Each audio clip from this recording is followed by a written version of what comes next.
Welcome to Sports Connections with David Smale, a podcast that brings fun and interesting connections throughout sports.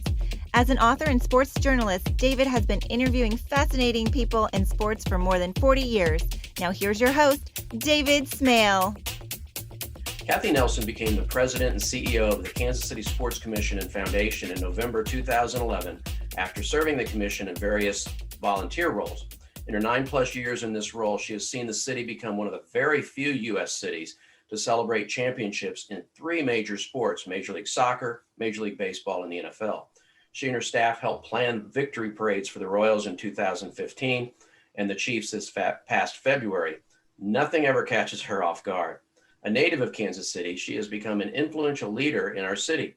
Kansas City Star included her on their 2020 list of the 50 most influential people in Kansas City sports history, not just currently, ranking her at number 38, making her one of only 4 women on the list. Prior to that, she has been named one of the 20 most influential sports figures in Kansas City, placing her behind only Clark Hunt, Dayton Moore, Peter Vermees, and David Glass. And she's not just well recognized in Kansas City, however. In 2018, she received the Sports Tourism Executive/CEO of the Year Award, which is a national honor. And in 2017, Kathy and the Sports Commission were honored as Sports Commission of the Year from Compete magazine. And in 2016, Nelson was selected to serve on the board of directors of Sports ETA, formerly known as the National Association of Sports Commissions. Nelson first joined the Kansas City Sports Commission in August 2010 as the Win for KC director. Prior to that, she was an active volunteer and member of the Win for KC and the KC Sports Commission for more than 10 years. She was previously on the Win for KC advisory board and has been involved on the Women's Sports Award Celebration Committee. Prior to the Sports Commission, she served in senior management roles in marketing, sales, and promotions at Time Warner Cable and Metro Sports, and held a number of roles at Fox 4 WDAF TV in Kansas City, including creative services manager, producer, reporter, and editor.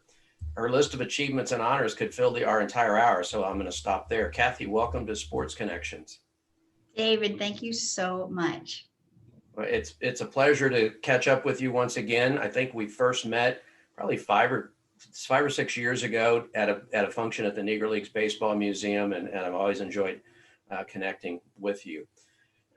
You've had quite a run of championships since taking over as the president CEO, beginning with Sporting in 2013, followed by the Royals in 2015, and the Chiefs in 2019. So my question is, why did you wait so long to fill that role? We could have been enjoying championships a lot sooner.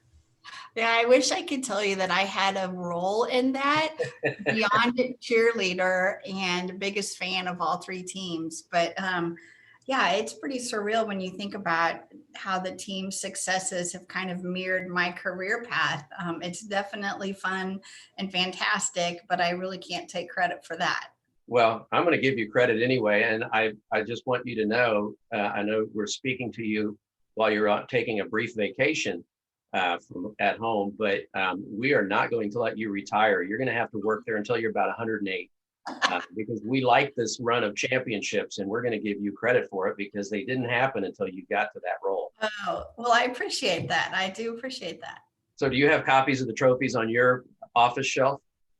I do not. I have memories, and I do have banners, and of course some special memorabilia from confetti and all kinds of stuff. But for me, it's that picture in my mind, I think, that really stands out, and the friendships I've made through all of these runs. Now, I know Sporting won at home, so you were probably there, and the Royals, I saw you at many of the World Series games in 14 and 15. Were you in New York for Game 5? No, I was not. And actually in 2015, both 2014 and 2015, the final game in 2014, I was sitting on my couch by myself. My husband travels a lot, and so I was watching the game by myself. And then same in 2015, although I did select a different couch tonight.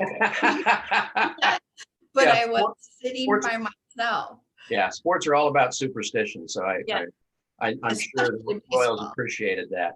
Yes. Were you? I think you were in Miami for the Super Bowl, though. Were you not? No, I had the opportunity, and people were like, I can't believe you didn't go. I did have the opportunity, and after some pretty intense conversations, both of those parades were a lot of intense planning, a lot of hours. And the Super Bowl parade is a little bit of a different beast altogether because there's weather involved. Right. There's just so many different factors that played into that. And knowing that with Kansas City, of course, just look at the weather today, anything can change Yeah. when you look out your window. So it wasn't worth the risk to get me to Miami to enjoy a few celebrations there and risk not being able to get back to plan the party of the century. Yeah. So I stayed behind and actually watched the game with our staff. Our entire sports commission staff watched it together at one of our staff members' homes. And, the first half, like all of you, we were in denial, like, well, here we go. We've planned another parade and not going to get to see it happen. And then the second half, we were all standing around because we were ready to send the news release with all the details out and for all of those victories. So, there's not a lot of celebrating, as crazy as that sounds, because as soon as that victory happens, we go into planning mode and then it's a lot of work. I know that there's, like you just said, there's so much planning for the parade. It's almost difficult to enjoy it because you're probably exhausted by that time. But being a part of the parade and seeing the celebration that our city enjoyed, it's like asking which of your daughters is your favorite. You can't, I won't do that, but I will ask you, which parade was your favorite?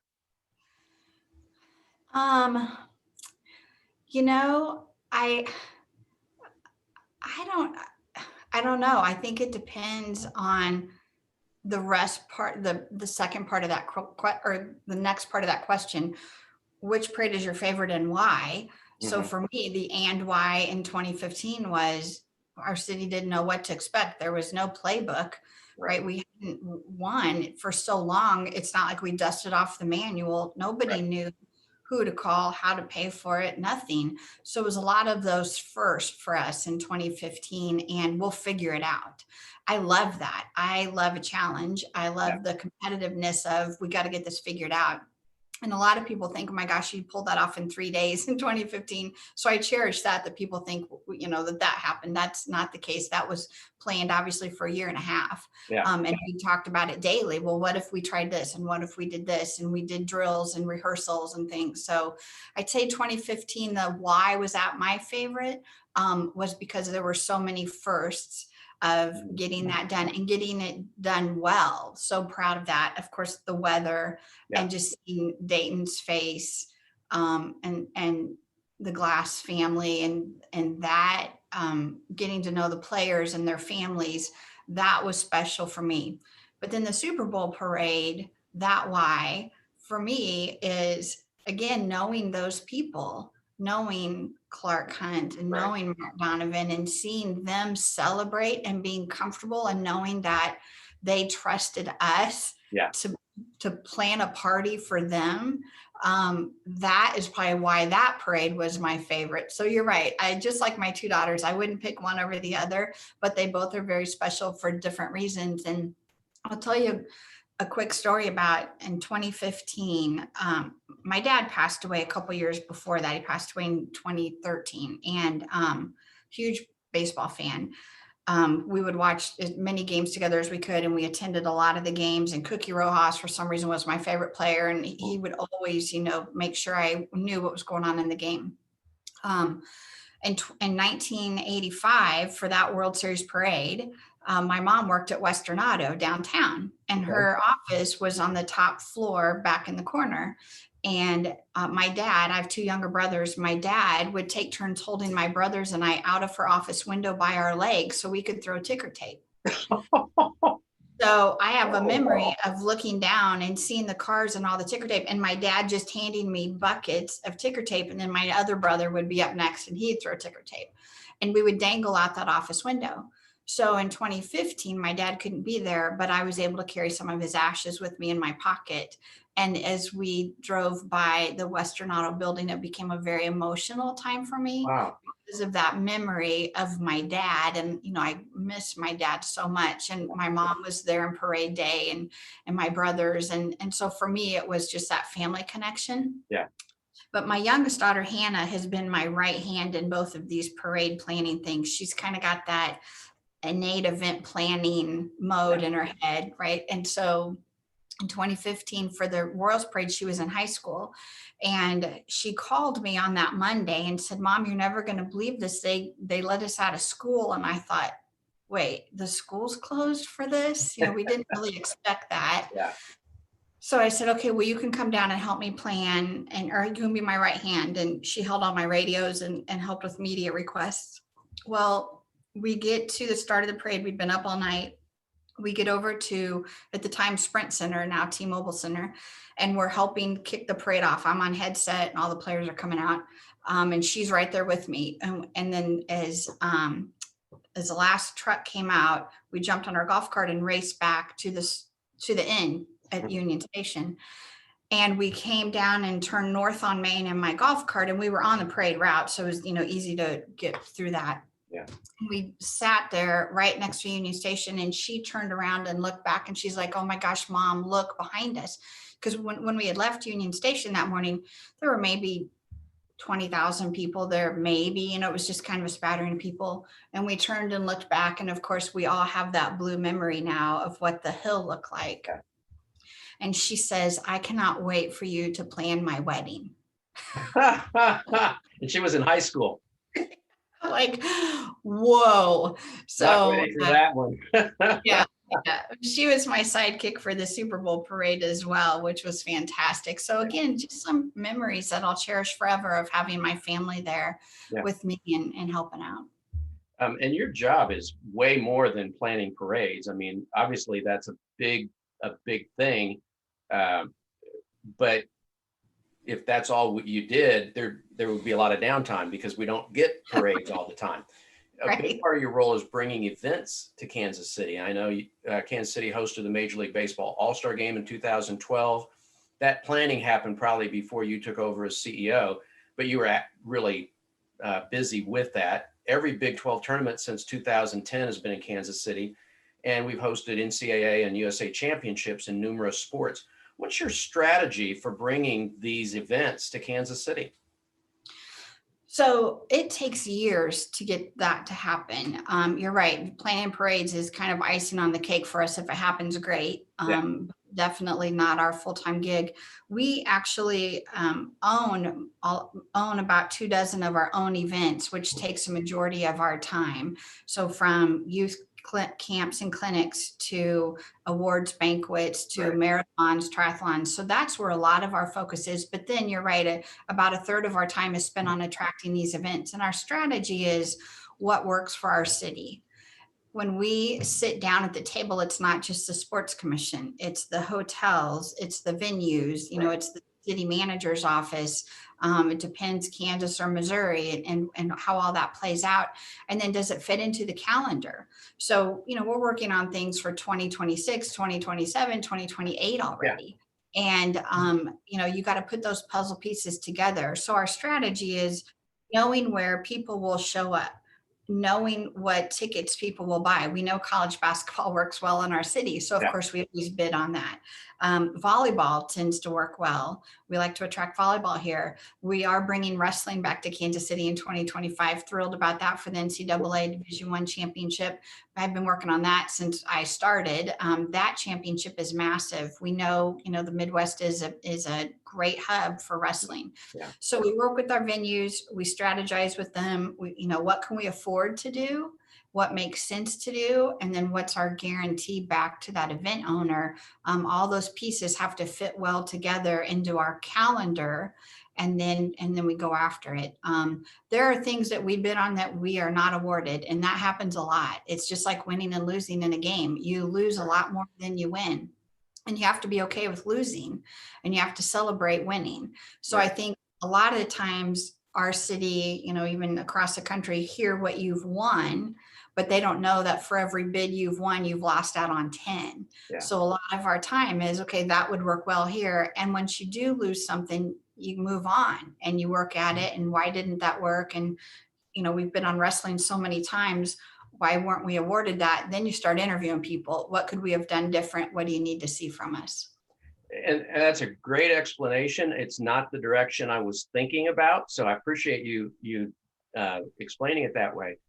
What I was thinking about is maybe it's as simple as, how do you sell Kansas City to people who have a choice of cities all around the country? What's your strategy for saying Kansas City is the place to have your event? Yeah. And that is a big part of it as well. When it comes to a bid, you get what's called an RFP, a request for proposal, Right. from these event owners. And that's if you've made the cut that they're interested in your location. So a lot of it is history of our city. Having 3 professional teams that have won championships helps. Yeah. When people no longer, wait, where is Kansas City? Oh yeah, the Chiefs, the Royal Sporting KC. And now they have a professional women's soccer team. I do know about Kansas City. That helps. A new airport helps. The streetcar helps. So that word of mouth helps. But then to strategize, back to your question of how do we get people to consider us one of their top 10 when they are starting to weed out cities, it comes down to relationships and trust. So they know when they're in Kansas City, the staff at T-Mobile Center is the best in the country. That venue is still 10 years later, the best in the country when it comes to locker rooms. So one, you have to create a relationship so that they trust you and they know, hey, I can get to Kansas City. Kathy's got us taken care of. And now I can see it in person. It's walkable. The hotels are fantastic. There are places to eat. People are amazed once they get here. With our World Cup bid, one of the biggest selling points is our pitch this past summer. We've made it to one of the 17 cities, and now we still have this ongoing bid process. Mm-hmm. Well, one of the things that became a light bulb for everyone on the FIFA committee was that we're a 4-hour flight from any other city that would host games, whether that's Canada, Mexico, or the United States. That's a game changer. Yeah. And all of a sudden they kept saying, and they were sitting in their offices are in Switzerland, and I could hear them saying, so any team is only a 4-hour flight from Kansas City. Oh, and then you could just see that start. Yeah. So now I've got that going forward for me. The new airport's going to help. It's walkable. I mean, it's just that kind of, all of that, selling Kansas City, it becomes a lot easier. And you've answered a couple of my questions. I was going to ask you about how the new airport will help. So you've answered that one. I will tell you on the airport, when we lost out about 4 years ago for the NCAA Division I men's wrestling, I was devastated. I couldn't believe it. I thought, we have the perfect venue. We've got the location. We've got the Power and Light District. That comes with a big fan festival. We know we can host that well. I could not believe it. And so I called the people on the committee, and one of the guys told me, your airport stinks. We don't want to bring our fans and our teams through the airport. It's a bad deal. So that, the new airport helps. The bad airport, or the old airport, the current airport, definitely hurt us a couple times. Okay. Why? And this is kind of a more opinion than, you're great with the facts, and Kansas City sports maybe as well as anybody in the area, but this is more of an opinion. Why are sports so important economically and psychologically to the Kansas City area? Oh my gosh. So I love to tell our elected officials about the economic activity that happens when you bring an event to town. Yeah. The Big 12 men's basketball championship is really our Super Bowl every year. We know that week of activity, of economic activity, sets a budget. When you think about the Power and Light District and those different servers and restaurants and people that work the transportation, the hotels, there's a lift in our city that nothing else creates. Yeah. Economically, sports is a driver that no one can match. There's also this marketing thing and an image for our city now. When I go out to pitch World Cup or the NFL draft or even other NCAA championships and USA national championships, guess what pictures I use? Those parade pictures of our fans showing up. There's an image that you can't buy. Yeah. There's no better story. And these teams winning and us having successful Big 12 events and NCAA's, you can't get a ticket to them. That tells a story that I can't pay for. Yeah. So there's this image. And then, like you said, socially, it makes us feel good. We like to say at the Sports Commission, there are 3 things that we focus on. We want you to participate in a sport. We want you to be active. We want you to get out and run, bring your girl to our camps and learn lacrosse or field hockey or football. Right. We want your kids to participate. We want you to spectate. We want our city to show up for fans. We want you to buy a ticket and sell it out to make those people feel good about our city. And then lastly, we celebrate. And boy, we've had some great opportunities to celebrate in our city. So you think about participate, spectate, and celebrate, those social pieces to your heart that come with sports, win or lose, it's a good thing. Yeah, for sure. I want to talk to you about some of the events you've focused on. A couple of them, just touched on them. So I want to get a little bit more in depth with them. First of all, let's talk about the NFL draft coming to Kansas City. Is that 2023? Yes. Okay. How did that happen? I know that cities started, they used to be always in New York, and then they went to Chicago. Then all of a sudden now it's all over the place. When did you first find out that we had a chance in Kansas City, and how did that happen? So my background in television and television production, actually had been fortunate to work a few NFL drafts in the TV truck in New York, and had heard rumbling that, they might consider taking that off site somewhere. So I know that they'd already been working with Chicago, and I've now been to every draft since it's hit the road. So attended the draft in Chicago for a couple of years, and then Philadelphia had been talking to them about it. Well, we were right there front and center. Mark Donovan does a great job of making sure that we're at the forefront of those relationships and communicating. So it was, well, why not Kansas City? Why not Kansas City? And then it kind of became, well, we might not get a Super Bowl, so maybe we should be considered for a draft. So I jumped all over that. Of course, we should be considered for the draft. It'll blow your mind what it could be like here. So we actually thought, as there was never really a formal bid process until most recently, we thought we might be awarded 2019 or 2020. Thank goodness that didn't happen. Yeah. But so then they did kind of go through a formal pitch. And once we got the NFL events team to Kansas City from New York, well, first off, we flew to New York for a formal pitch. And that was maybe, 10 cities that were selected to do that, ranging from Houston and Cleveland and all kinds of others. So I jumped on a plane with Mark Donovan and our city manager at the time, Troy Schulte, and we went up and just put together a presentation and told them all about Kansas City. And I asked, how many of you have been to Kansas City? They work with the NFL. I assumed everyone had. Mm-hmm. There were 17 people in the room. 2 raised their hand. Oh my goodness. That's what I thought. Yeah. Wait, no, they work for the NFL events. They're not with the club. They don't work game days. So no, they hadn't been to Kansas City. Of course, they watch games. Well, then I realized, we might maybe have our work cut out for us here. Most of them have not selected to vacation in Kansas City, so don't know our city. Yeah, our beaches aren't as good. Yes, yeah, exactly. So then it became focused on relationships. How can they get to know me? How can they get to know our staff? They know Mark. They need to know our city better. Then once we got them to Kansas City, then it kind of picked up steam quickly when they saw the footprint, the opportunities, the fan base. Of course, they already knew about, but television ratings played into it. And we just kept telling our story over and over again. And then they came a second time and we did another formal pitch over a lunch hour. They spent the day with us, walking the city and laying out what it could look like.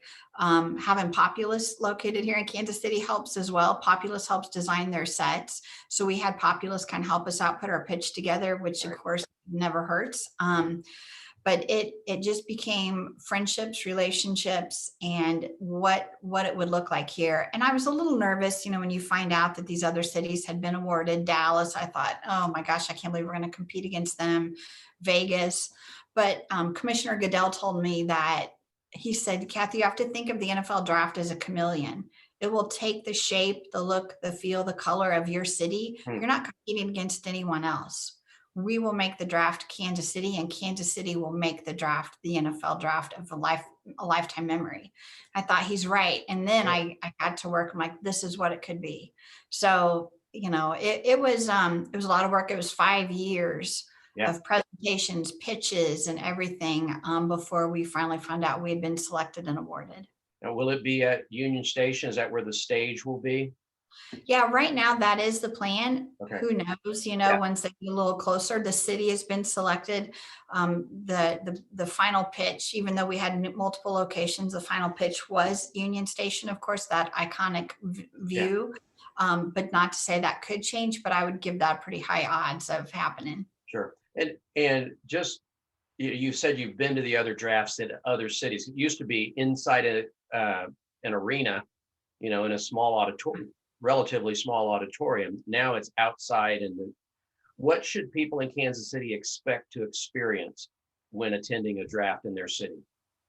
So it is 3 days of the celebration of sport. It's us connecting fans to the sport and getting that inside peek of what it's like. So it's no cost. Tickets are free. You would have to sign up as it gets closer to Kansas, as the time gets closer for us to host. But I would tell you, even if you're not selected to be inside the bowl, wherever that tight bowl ends up being, Yeah.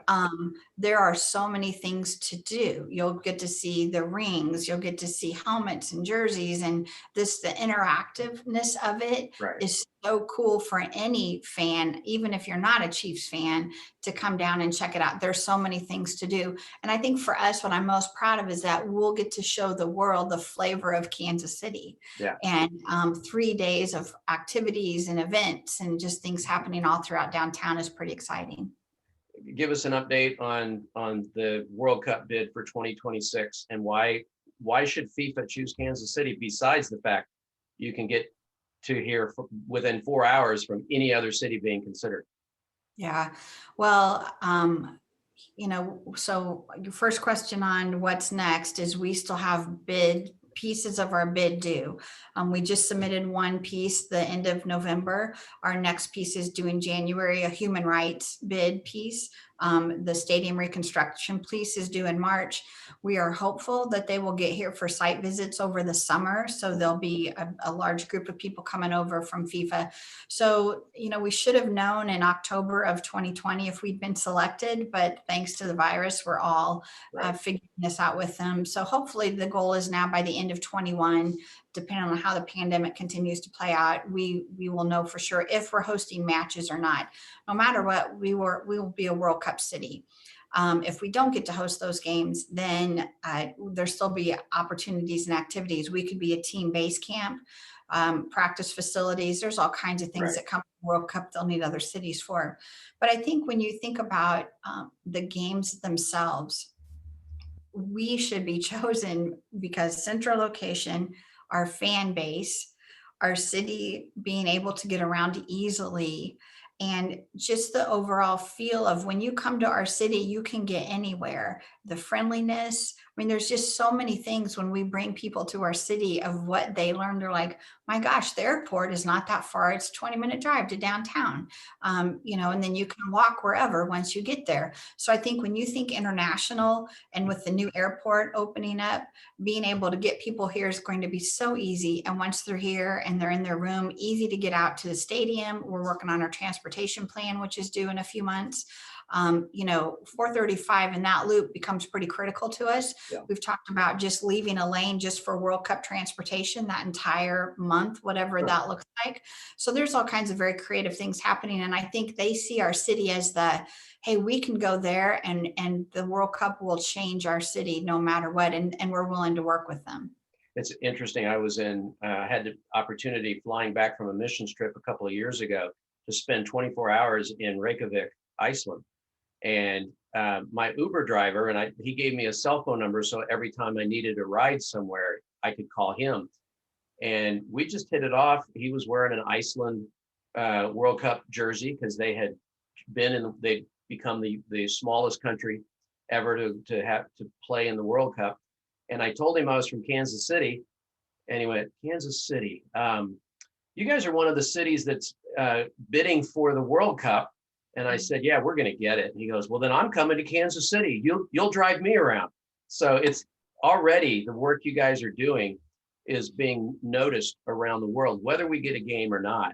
It's being noticed. And I really hope we do get games here. That would be great. But the fact that we can do other stuff, even if we don't, is pretty cool. And I think the legacy of the World Cup is something that none of us can grasp yet. You know, Right. we say hosting the World Cup would be like hosting 6 Super Bowls within a month's time span. None of us really know. When you think about the World Cup, the last time the United States hosted World Cup, that's when Major League Soccer was formed in the United States. That was the legacy of Yeah. that World Cup. So now we're working on what is the legacy when it's here. It will transform our city, there's no doubt. And that's what makes me excited that you're hearing people from all over the world talk about it. Now, the Super Bowl, you said it would be like hosting 6 Super Bowls. We saw New York City, or actually New Jersey, host a Super Bowl in the last decade, a cold weather city. Is there any chance of getting a Super Bowl in Kansas City? Sure. I'm not working on it. Okay. All right. Let me. That's great. I wasn't expecting that. Let me say it this way: what hurdles do we have to clear to get a Super Bowl in Kansas City? Well, the first hurdle will be when the NFL is ready to reconsider a cold weather city again. Yeah. And as soon as that happens, then I would tell you, we'll be involved in those conversations. Something that went a little unnoticed was in this year in September, we were selected to be the NFL kickoff city. Due to COVID, of course, that wasn't as highly recognized. We were still the NFL kickoff city. We had Alicia Keys here. We worked again with the NFL events team. They're getting to know us. They understand Kansas City now. Yeah. That definitely helps. So I think until the NFL is like, yes, we'll look at where there could be snow on the ground for that game. We don't sit back and wait. We're still forming those relationships and making sure they know we're here and ready. But there's not much work for us to do right now as far as a bid goes for that. Right, but the relationships you've built preparing for the draft or being selected for the draft and pulling that off successfully, which I'm very confident we will in a little over 2.5 years, will help. Should that happen? Should the NFL say, we can consider another cold weather city without a dome? Because I know they've been in Minnesota and places like that. But so it's good to know that is still a possibility. Tonight is the championship game of the college football playoff. Has there ever been any discussion about hosting a bowl game in Kansas City? Yes. I call Bill Hancock a friend. Yes.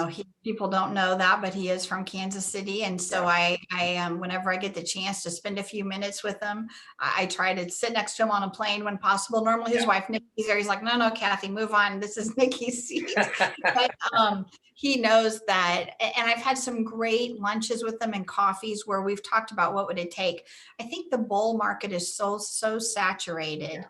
There's not a reason for us to step into that, where the expense of hosting a bowl game and trying to guarantee a sellout and all that's maybe not the best position for us. We have looked at some preseason games. We're much more focused on Mizzou football, Arrowhead, which should have happened this year and is now being postponed. We're looking at, K-State football, Nebraska, all of that. And we work with the Arrowhead events team as well on that and what we could do to bring those teams here. I do think, it would work at some point, but again, with the saturation of bowl games, I don't know that it's needed. Yeah. Where did you get your passion for sports? It's pretty obvious. And like I said, I've known you for at least 5 years, maybe longer. And I've never not picked up that you were just passionate about what you're doing related to sports. Where did that passion come from? Oh my gosh, my parents, a huge sports fan, both of them. And I'm the oldest. And it was just expected, I think, that we would play and encouraged. I grew up north of the river, and we had an acre for a backyard. And my dad made sure that we used the laundry clotheslines as our volleyball net. He poured a concrete pad for our basketball goal. We had a stock tank for a swimming pool. We would race each other on our laps in a stock tank. Wow. And then he, as we got older, created a track in our backyard for us. So we would run 50 meters. We had hurdles set up. I mean, my dad just always encouraged us, and my mom was the biggest cheerleader. So I went to a very small parochial school. from kindergarten through 8th grade. And most of my years, they didn't have girls sports teams. So my dad would encourage me to play on the boys teams. But then as I got older, of course, 5th, 6th grade, we added girls volleyball, we added a girls basketball team, and I tended to be the point guard, the setter, whatever that took. And I just enjoyed it. We didn't win a lot of games, and it didn't bother me. You know, my parents were there supporting us. We went to hundreds and hundreds of Royals games, Chiefs games, wherever we could go celebrate sports, we did. And that just growing up that way, having that support system around me. And you're in the Winnetonka High School Hall of Fame, something that I've read you say makes you more proud than just about any other achievement. Just talk about that. Yeah. I didn't know a single person. I went from a class of 13 people from my 8th grade graduating class, same 13 I started kindergarten with. Wow. Now a school of 2,000, of which I knew no one. And just that welcoming, it was a diversity of student body, of teachers, always being encouraged. I remember my freshman year, my locker partner, who I didn't know, smoked. I couldn't believe it, that there was a teenager that smoked. You know, just the world opened up to me at Winnetonka. And being supported again to try whatever. It was band and sports and art and chemistry, and just I was always encouraged and challenged there.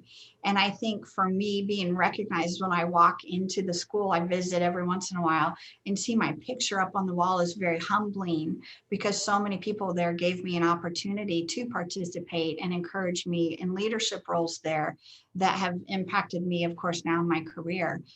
Recently, I was inducted last month to the Missouri Sports Hall of Fame, and people from Winnetonka came to that to celebrate me. That meant a lot. Now, obviously, you talked about playing a lot of sports. You've got some athleticism, and I want to ask you specifically about one event that I don't know if you expected to win, but tell me about dancing with the Kansas City Stars. Oh my gosh, David, that event follows me everywhere. Yes, I was asked, I was actually playing golf one day, and somebody I was playing golf with, she said, "Hey, would you ever consider participating in this? I think you'd do well. And it's a fundraiser for Cristo Rey High School." Right. So I said, "Well, you know, I've never danced. I know nothing about this. I guess, are there lessons?" And she said, "Yeah, I think it's 10 or 20 lessons." And I thought, well, dancing cannot be that hard. Surely I could figure this out. I ended up 72 lessons. I purchased more lessons because I wasn't going to fail. I wasn't going to embarrass myself, and got to know my professional coach, teacher, partner was from Russia. His name was Val. I can't even pronounce his real name. And he would snap at my feet and go, no, Kathy, that is not good. That is not good. I'm like, I know it's not good.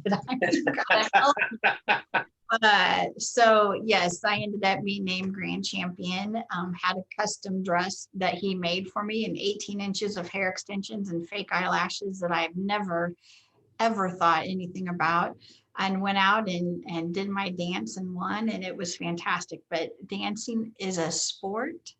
It is very painful. It is frustrating.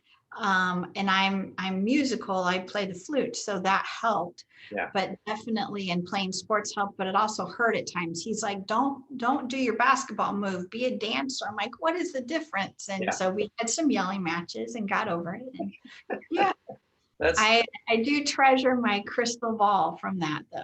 That's cool. Now, I want to wrap up with this. We have one other thing in common, as you know, other than our love for Kansas City sports. Your father and my father both worked for TWA for around 4 decades. And they may have even known each other. We never figured that out. But I know your family is important to you. Just talk about your family, your mom, your brothers, and your husband and your daughters. Just give us an update on how everybody's doing. Yeah. Like I shared, my dad passed from Parkinson's a while back. And, you know, like you probably had airplane chairs too, where you got to hang out. Oh my gosh, that was the thing. We had airline chairs in our basement where we watched TV, and you could open a little tray table and eat and watch the Super Bowl. So, I missed my dad. I was with my mom, of course, over the holidays, got to see her a little bit. She lives up north in Liberty, so I talk to her every day. And my two brothers are close by. And then my husband is here with me, and our oldest daughter lives in Portland, Oregon. She graduated from Colorado State a couple years ago and is a scientist up there in the beer hops industry. And our youngest daughter is a senior in college and will graduate in May, and deciding if she should go get her master's or start in the career world. So we're all good. We're all healthy. It's an interesting time. We miss each other, and our family's known to hang out and vacation together. And it's interesting times right now, but they're my champions, and I champion for them whenever I can. And we play as many sports as we can and get in golf whenever it's above 40 degrees. There you go. Well, Kathy, I appreciate your time very much. I always enjoy visiting with you, and to do it formally like this was very enjoyable to me. And I wish you all the best, and just keep bringing championships and championship parades to Kansas City. I love it. David, thank you so much as well. All right, take care. Thanks for listening to Sports Connections with David Smale. Make sure to subscribe, follow, and rate the show from your favorite podcast platform. You can learn more about David Smale and his work by visiting davidsmalebooks.com. Don't forget to join us weekly for new episodes. Until next time.